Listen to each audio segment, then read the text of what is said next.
आपका हार्दिक स्वागत है।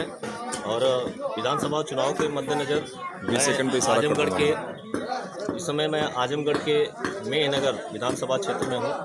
यहाँ पर मैं सर्वे के दौरान आज देवकली ग्राम के अंतर्गत लोगों से हम जानेंगे, ये चर्चा करेंगे कि आने वाला जो विधानसभा चुनाव है। अपना नाम बताएं आप। सुनील कुमार सिंह। कहाँ के रहने वाले हैं आप? आपका विधानसभा क्षेत्र मेहनगर विधानसभा क्षेत्र में, जैसा कि आप जानते हैं कि पिछली चुनाव में जो पिछली बार चुनाव हुआ था, उस चुनाव के दौरान जो है यहाँ पर सपा के प्रत्याशी ने चुनाव जीता था। इस बार आप लोगों की क्या विचारधारा?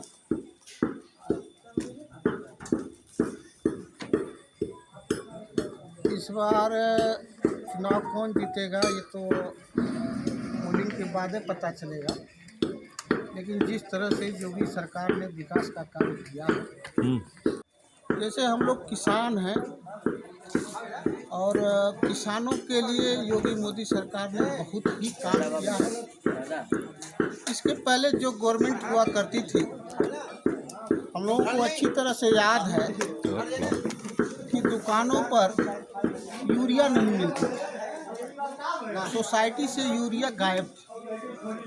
कई दिनों तक हम भी जो है खाद नहीं मिल पाती, लेकिन जब से ये सरकार आई है, ये सारी समस्याओं से किसान को निजात मिल गई है।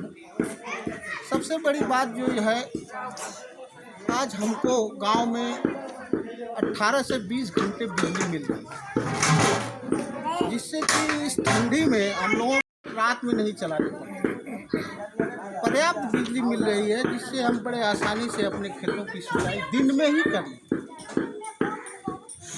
जहाँ तक रोड कनेक्टिविटी की बात है, हम देख रहे हैं कि इससे पहले जो सरकार गांव में रोड तो थे, लेकिन तमाम गड्ढे थे, लेकिन आज गांव की सड़कें भी नीट और क्लीन हैं, कचरा मुक्त हैं। और किसानों को सबसे बड़ी बात कि ये मोदी सरकार जो 6,000 रुपये प्रतिवर्ष किसान को किसान सहायता के रूप में दे रही है, खाद बीज लेने में बड़ी ही राहत मिली। तो सब मिला के जो है ये सरकार किसानों के हित में काम कर रही है और किसानों के लिए इस सरकार ने काफ़ी कुछ किया है।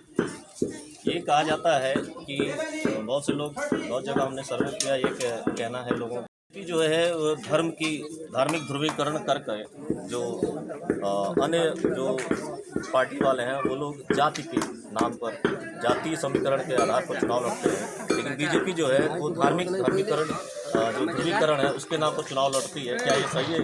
सरकार जो है, हम इसके अगर कार्यकाल को देखें और इसके द्वारा किए गए कार्यों को देखें तो ये स्पष्ट हो जाता है कि बीजेपी सरकार जो है राष्ट्रीय हित के मुद्दों पर जो फैसले देश की जनता के लिए आवश्यक है, देश के हित के लिए है, उन फैसलों पर बीजेपी कार्य करने में जरा भी संकोच नहीं है। और जी, आप अपना नाम बताएं। आपका गांव तो मैं आपसे ये पूछना चाहता हूँ कि चुनाव आ गया है, आपको पता है चुनाव आता, तो ये विधानसभा चुनाव जिसको बहुत ही महत्वपूर्ण चुनाव माना जाता है, जिसमें उत्तर प्रदेश की जनता, आप जानते हैं कि उत्तर प्रदेश की जनसंख्या जो है वो सबसे अधिक है, इसलिए तो इस चुनाव में मैं ये आपसे पूछना चाहता हूँ कि जो मुद्दा उठाया गया है राम मंदिर का जो निर्माण किया जा रहा है, निर्माण कराया जाता है, क्या बीजेपी को इससे लाभ मिलेगा? जरूर मिलेगा, जरूर हो सकता है कि मिलना। विकास का हिस्सा है इस वक्त, विकास तो काफ़ी हुआ है इस गवर्नमेंट में, इसलिए सभी लोगों का मत है करीब इसी पार्टी को दोबारा फिर विकास में आप शिक्षा के बारे में क्या कहना चाहेंगे? शिक्षा का बहुत ज़्यादा नुकसान हुआ है इस बार। शिक्षा व्यवस्था थी पूरी तरह से लगभग खत्म सी हो गई है, तो उसके बारे में आप क्या कहना चाहते हैं? तो एक तरह से दैवीय आपदा है। अगर कोरोना काल रहा है तो उसमें गवर्नमेंट क्या कर सकती है। और अगर छुट्टी नहीं देते, अगर विद्यालय बच्चे जाते तो उनके लिए हानिप्रद है। तो इसमें गवर्नमेंट का तो कोई नहीं, बच्चों का नुकसान जो हुआ है शिक्षा की, इसकी पूर्ति जो है वो कैसे किया जाएगा?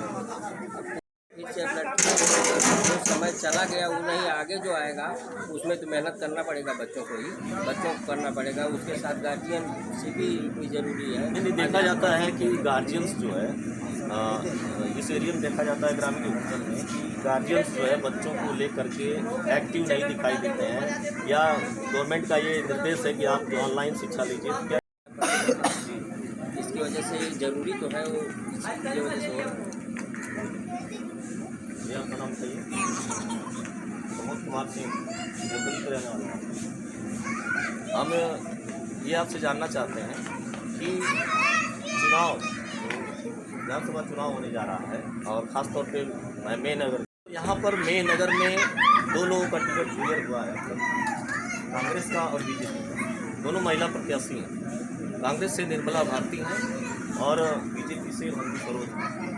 तो आप कौन से ऐसे कैंडिडेट, दोनों में से कौन सा ऐसा कैंडिडेट है, चूँकि सपा में कैंडिडेट, इन दोनों कैंडिडेट में आपको कौन कैंडिडेट ऐसा? वोट भाजपा को देते मोदी हमसे मिलने नहीं आएंगे। यहाँ का जो उम्मीदवार होगा वही मिलना आएगा। हम अपने अधिकार क्षेत्र में रह के अपने अधिकार क्षेत्र के ऊपर की बात नहीं करते।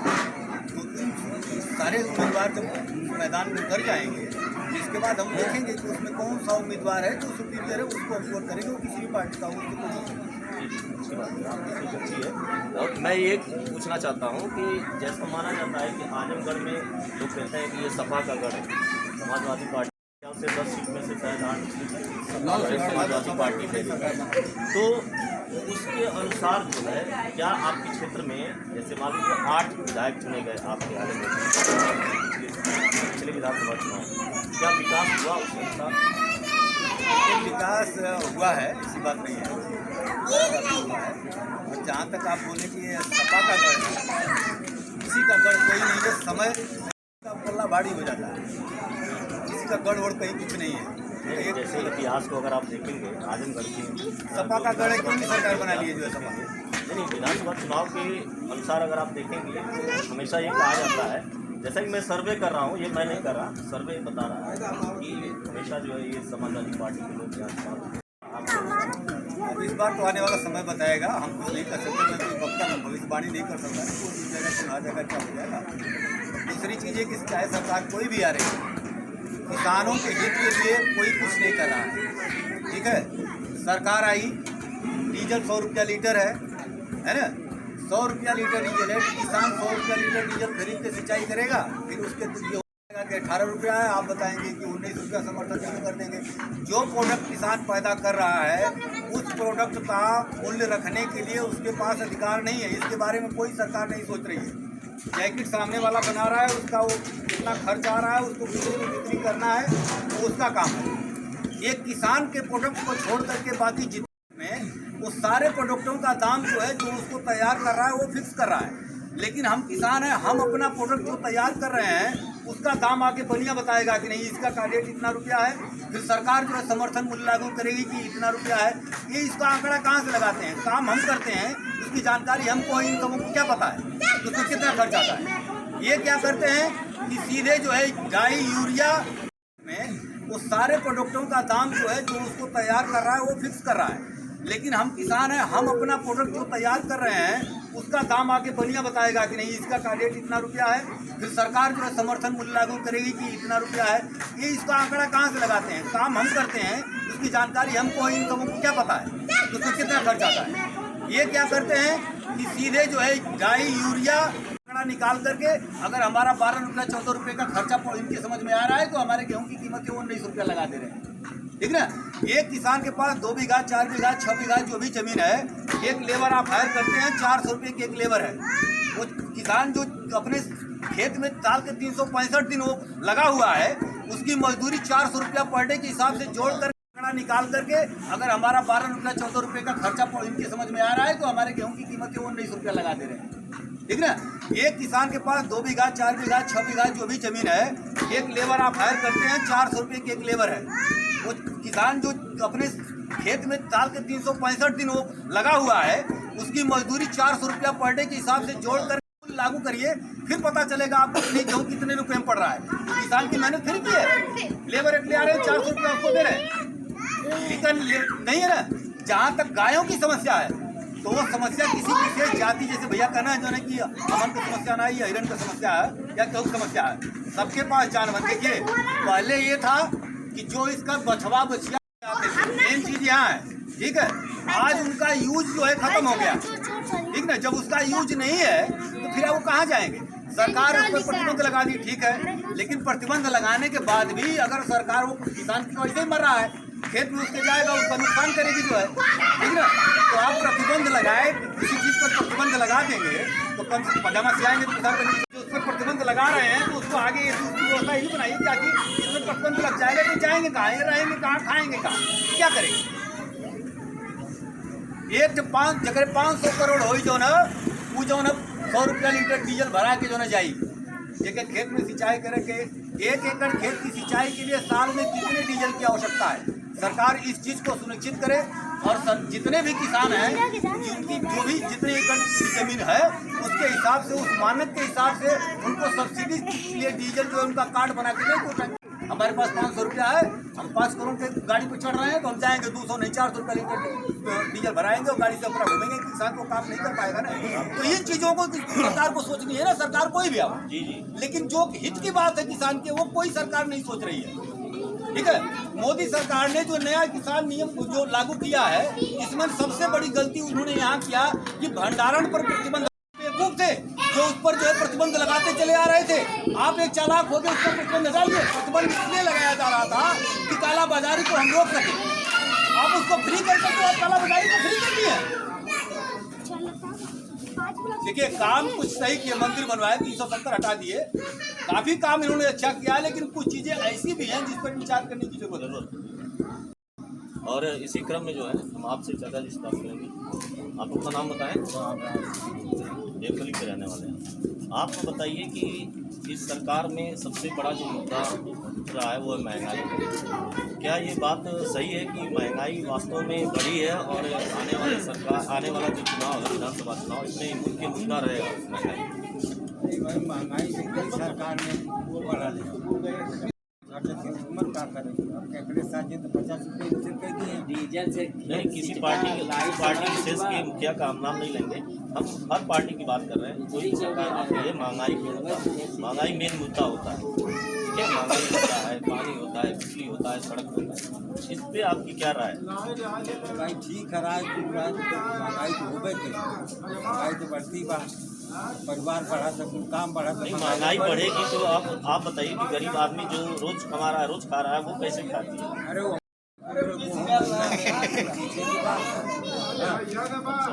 गला पा रहे हैं, सब दुकान पर बेच रहे हैं, गला कमी है। यानी इनका कहना है कि दुकानों पर गले जो है लोग पा रहे हैं और दुकानों पर खा भी रहे हैं और दुकानों को बेच भी रहे हैं।